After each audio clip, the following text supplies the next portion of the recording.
Hello, everybody. I'm really excited to be here today, as this is not only my first Congress as a speaker, but also as a visitor. So I'm really stunned by what I've seen in the last couple of days. So I will talk about the art of failure taught by improv theater. And before I do that, I will talk about theater in general. First, we heard a bit about my profession. I work as a youth theater leader. So every day I meet young people from the age of 5 to 20, young adults, and together we create a piece of theater. And when you work with young people in the field of youth theater, you borrow loads of methods of the improv theater. And improv theater gives you a very special mindset about how to view certain things in life and about how to handle mistakes. But as I said first, what is theater? So theater is, of course, like this. So it's loads of impressions, loads of expressions, loads of emotion. It's very dramatic. This is also where the word dramatic comes from, drama, theater. But when you look behind the curtain, theater is sometimes like this. So you come to rehearsal best prepared and you're full of energy and you want to give your best, and then are all the others in the rehearsal and you think like, why are they not here 100%? Where's their energy? Why didn't they learn the text? And am I the only one here who wants to work seriously? What I can tell you is that the others in your theater group think the same, and also about you. So this is something in theater that sometimes, or most of the times, is because of this. So theater is loads about text and memorizing lines, and I can talk about myself when I have acting jobs. So it's quite easy to remember the lines at home when you're on your own and all alone, and you know when to stop, and then you know that another person will say something, but you don't remember what the person will say, so you don't know where to start again, and then your partner thinks like, he's not prepared, like, I'm waiting for you, where's your line? So you're gonna have a bad time. And theater is about collaboration, about cooperation, about doing something together, and this is very important, and we will come back to that in a few minutes again. But first, the last picture, because this is like the most important rule in theater: don't ever argue with the director. Directors are, let's say, a very special kind of people. They have a certain idea of what it should look like on stage in their head, and they want you to put that on the stage. And of course, you're not inside the head of the director, so you cannot ever succeed. So if the director says, you have to stand there, just stand there, and don't say, but here I think it would be better. Just don't do it. But this is a very strict image of theater, and this is, of course, traditional theater. So in the 20th century, people came up with the idea of improv theater, and this cannot happen to you when you do improv theater. So you cannot forget your lines, because improv theater is about doing something spontaneously, create something great out of something that hasn't been there a few seconds ago. And improv theater is trained and not rehearsed.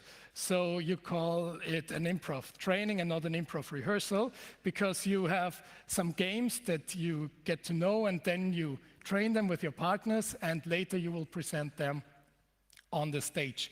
And to give you a short example of improv theater, I will play a video of an improv group, and they will play a game called I Am a Tree. And the game is called I Am a Tree because at the start, a person enters the stage and says, I am a tree, and becomes the tree with the whole body. And then a second person enters the stage immediately after that, so with the first thought he or she has, and says, for example, I am an apple, becomes the apple. And then a third person enters the stage with like, I'm a worm. So we have tree, apple, worm. And then the tree person chooses one other person and says, I take it. So for example, says, I take the worm, and then the tree and the worm leave the stage, and the apple is all alone on the stage, and again repeats it, I'm an apple. And then some people in the improv group, when they think of Apple, they don't think of the fruit, but of the computer company. So they say, like, I'm an iPhone, and make them very thin. And then a third person comes and says, I'm a bad battery life, and is dying. Thank you for that. Okay, but now let's have a look onto the video.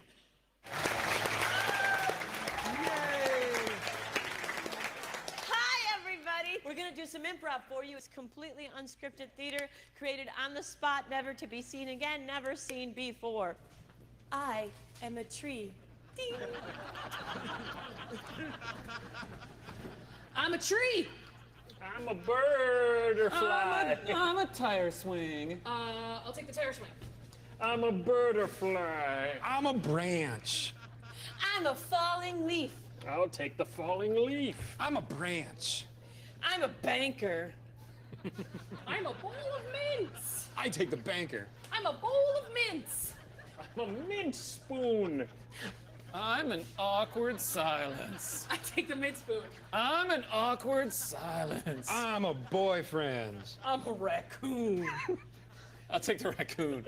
I'm a boyfriend. I'm a girlfriend. I'm an engagement ring on the floor. Take the engagement ring. I'm a girlfriend. I'm a little extra poundage. I'm a tote bag.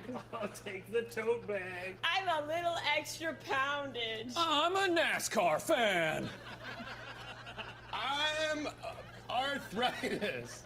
I take the NASCAR fan. I'm arthritis. I'm an aspirin. I'm a person with a mouth. I take the aspirin. I'm a person with a mouth. I'm a person with an ear. I'm a person with neither of those things. I take the person with the ear. I'm a person with neither of those things. I have a giant bag of money. I'm a burglar. I take the bag of money. I'm a burglar. I'm an open window. I'm a priceless antiquity. I take the priceless antiquity. I'm an open window. I'm an escaping teen. I'm a curtain blowing in the wind. I take the curtain. I'm an escaping teen. I'm a tree.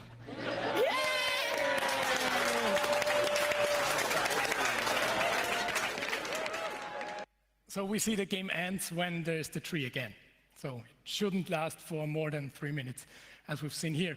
But why this also is a good example is because we've seen at some points that 2 or even more people wanted to enter the stage at the same time, but they managed that just one person did. And this is very important. As I said, theater is about collaboration, about teamwork. So this is what you train in improv training. At this point of the talk, there will be a quote, so there it is.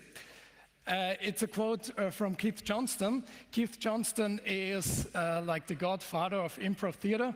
He created the format of theater sports, which is when 2 improv theater groups come together and play some special kinds of games against each other, and then the audience decides which group did a better job, and then they win a very small prize. And he also invented most of the games that are played in today's improv scene, for example, this I'm a Tree game. So, and he says, good improvisers seem telepathic, everything looks prearranged. This is because they accept all offers made, which is something no normal person would do. So, and this is like the basic idea of improv theater. Take every chance you get. Take all offers made. And now we see another short video. This is a Google Tech Talk where Tina Fey was invited by Eric Schmidt, who was at that time the CEO of Google, now is the CEO of Alphabet, you know the stories. And he talks with Tina Fey. She's a very famous American actress, writer, director, and comedian. I'm sure most of you know her. And she explains in a very good way the basic rules of improv. So let's have a look. It has a lot of lessons in it. So, for example, stop. I've got a gun. The gun I gave you for our wedding anniversary, Eric, how could you? We're not married. Aha, we're not married is a denial. We've learned our first improv lesson. Very hard, it takes a long time to learn. This is the problem with an engineer trying to learn improv. It takes a long time to learn those basic rules of improv. So why don't you take us through them? And they're in the book. Sure, they're in the book, because I was an improviser at Second City and at a place called the Improv Olympic in Chicago. And I talk in the book about improv having really kind of changed my professional life and even sort of my worldview a little bit. There are some basic rules of improvisation. When you're creating something out of nothing, the first rule is to agree, which is to say yes, which we did do that successfully. You said, freeze, I have a gun. And I didn't say, that's not a gun, that's your finger. I said, Which is what a Google person would say. yeah, well, no, I don't know. Okay. So we agreed. And the next rule is yes and, which is to add on to what you've already agreed upon. So the gun I gave you for our wedding anniversary, how could you? And then we hit a brick wall. But it's a very, it's funny because it's some very famous comedians there's an old story about Joan Rivers was at the Second City briefly in 1959, 1960, and they use this in class at Second City all the time, that there was someone came in and said, I want a divorce, was the beginning of the scene. She said, I want a divorce, and whoever was with her on stage said, but what about the children? And she said, we don't have any children, which in the moment got a big laugh. But stops. But killed the scene. So that's, it's a very... So my response would be... human instinct. Yes, we have children, I just didn't tell you, that's why we're getting Yes. divorced. Yes. I have some other children. Yes. This is exactly why, yeah. So at least Eric Schmidt learns very fast. Okay, let's have a look onto the 4 rules she said. So the first one is to agree, to say yes. So when I say, for example, look what I've got here, it's the brand new iPhone 7. It has an astonishing battery life. It finally lasts for a whole day. Then please don't say, that's never possible, that must be a Samsung Galaxy. So don't say that. Just say, oh, cool. And then add something. So this is the second rule. Not only say yes and. So for example, oh, cool, but I see you had to buy now this fancy Apple leather backpack to carry it with you because now it's 4 times thicker than before and it just cost, what did you say, 1,000 euros? Yes, now I can spend 2,000 euros for my phone. Isn't it amazing? So something like this. So the third rule is make statements. So give something to play with. Don't say, look what I've got here. Then this person can just say, wow. What is it? Make statements. And number 4 is there are no mistakes, only opportunities, which brings us back to the topic of this talk. So when I say, look what I've got here, brand new iPhone 7, astonishing battery life, don't say, no, that must be a Samsung Galaxy, as I just said, but the person did. So what to do now? Then you can help. Like you see, there was a mistake, take it as an opportunity and say, oh, they're really good now in copying Apple's design. They even put an apple on the backside, something like this. So these are the 4 rules of improv by Tina Fey. And the last one, there are no mistakes, only opportunities. So what does that say to us? Has it something to do with this very infamous quote, it's not a bug, it's a feature? Well, let's see.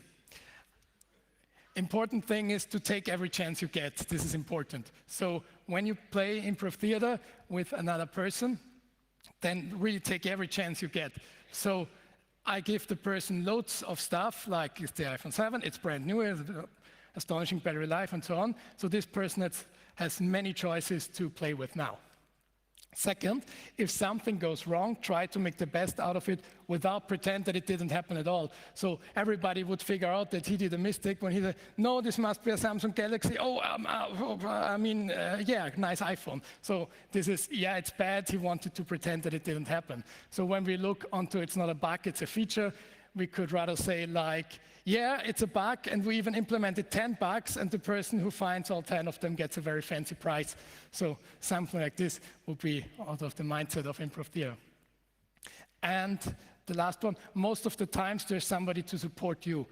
I say most of the times in improv theater, always there's somebody to support you.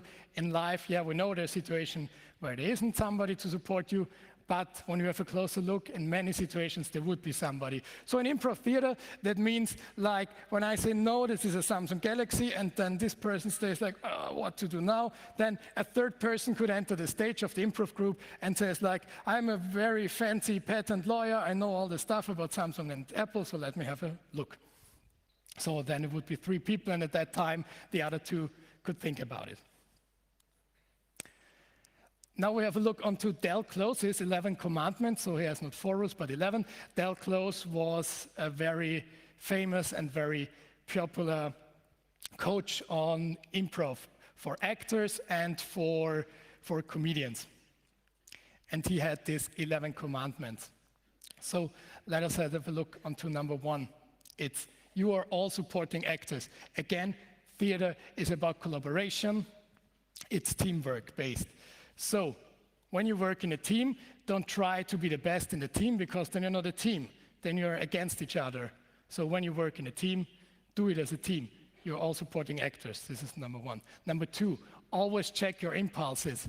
So when you want to take every chance you get, you have to look out for them. So where could be a chance to get? So be aware all the time. Number 3, never enter a scene unless you're needed. This is very important, especially, for example, for me, when I work with young people every day. So, of course, there will be some situations where we think, yeah, the young people won't manage to do it. I have to step in now and help them. But most of the times, that's not necessary. And as we heard at Jugendhakt today, like, of course, they do mistakes, but they learn something of their mistakes. So, really, just enter the scene when you're needed. And not a few seconds before. And this is very hard to manage, and you have to train that also, because when you are doing improv theater, you always want to be on the stage, of course, so be sure just enter the stage when you're needed. Number 4, save your fellow actors. Don't worry about the piece. This is also important. When you work in a team, and somebody needs help or struggles a bit around, like this, no, this must be a Samsung Galaxy, then don't think like, oh, you have ruined the scene, what can we do now? Just do something to help your partner, and then the piece will be good again. Number 5, your prime responsibility is to support, as we just heard. So you work in a team, so don't play against each other, play together, support each other, and then the outcome will be much more nicer. Number 6, work at the top of your brains at all times. This is the important thing.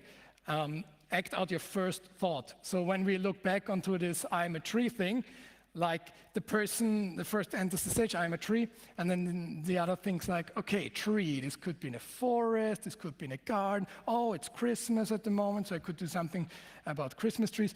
The audience don't get your thoughts, they just see what you do. So in real, nothing would happen in these 10 seconds while the person thinks. So when your first thought is tree, forest, then do something in the forest and don't think too much about it. Number 7, never underestimate or condescend to your audience. So when you have an idea, just do it.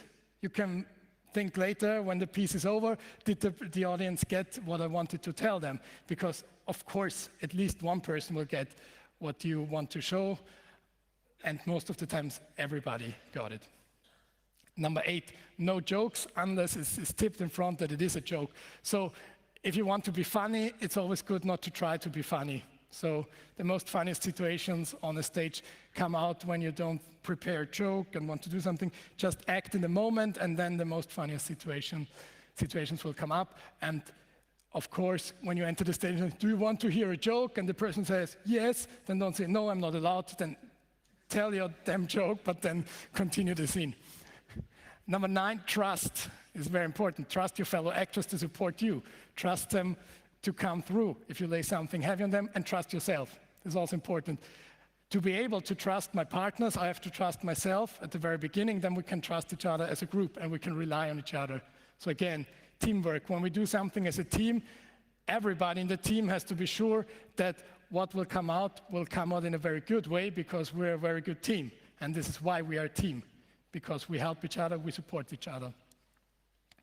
Number 10, Avoid judging what is going down. This is very important. Don't be on the stage and think all the time, no, he broke one of these rules. This is very bad. Just do something, because when you start looking for mistakes, you will find them. And this is something I'm sure everybody of you have seen that in your own life. When you start to look for mistakes, you will find them. So in improv theater, this is the rule. Don't look for mistakes, then you won't find any, because every mistake is an opportunity. Don't look for mistakes, look for opportunities. And the last commandment is listen. So again, when you work in a team, you have to listen to each other. It's like spot every chance you get. Listen to each other. When I do something, the other have to know about that. Which brings us to a second quote. Again, one of Keith Johnston's quotes. There are people who prefer to say yes, and there are people who prefer to say no. Those who say yes are rewarded by the adventures they have. Those who say no are rewarded by the safety they attain.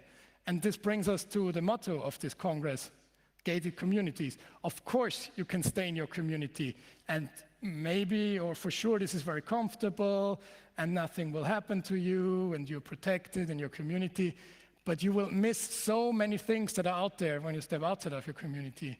So, say yes, and then you get new adventures. So, this is what I want to end with, because this is also the motto of this Congress. Break the borders, break the rules, stay hungry. Thank you very much.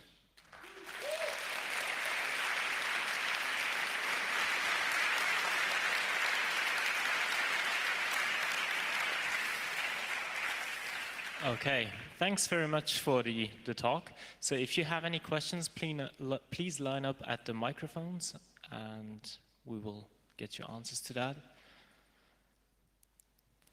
No questions from the internet. Oh, there's a question over there at mic number 7.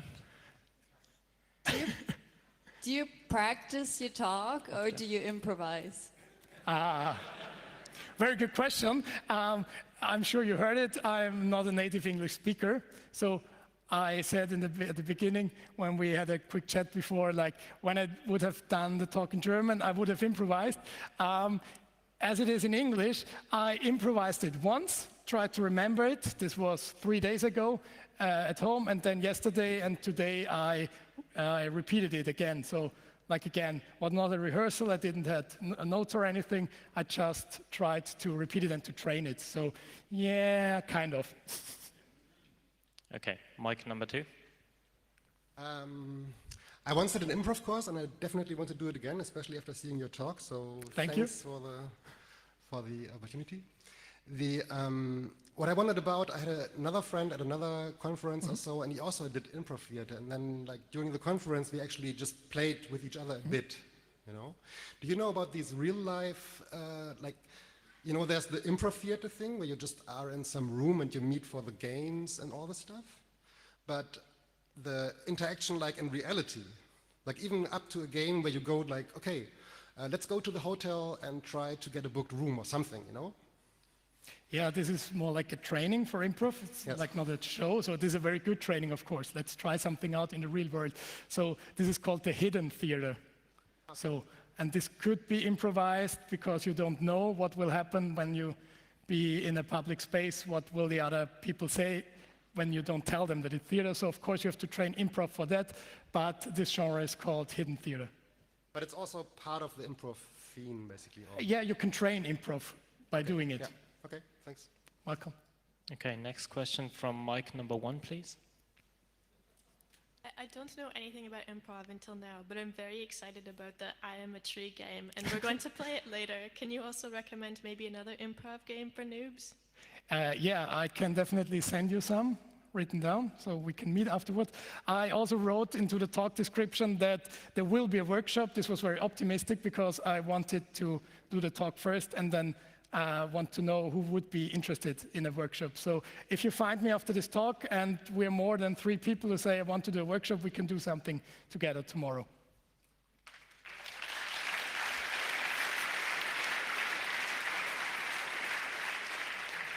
Okay. More than 3, but not more than 20, please. Okay, so thanks very much for attending the talk. Thanks very much for giving the talk. If you have any more questions to Gregor, please find him in the foyer in front of the halls too. Thanks.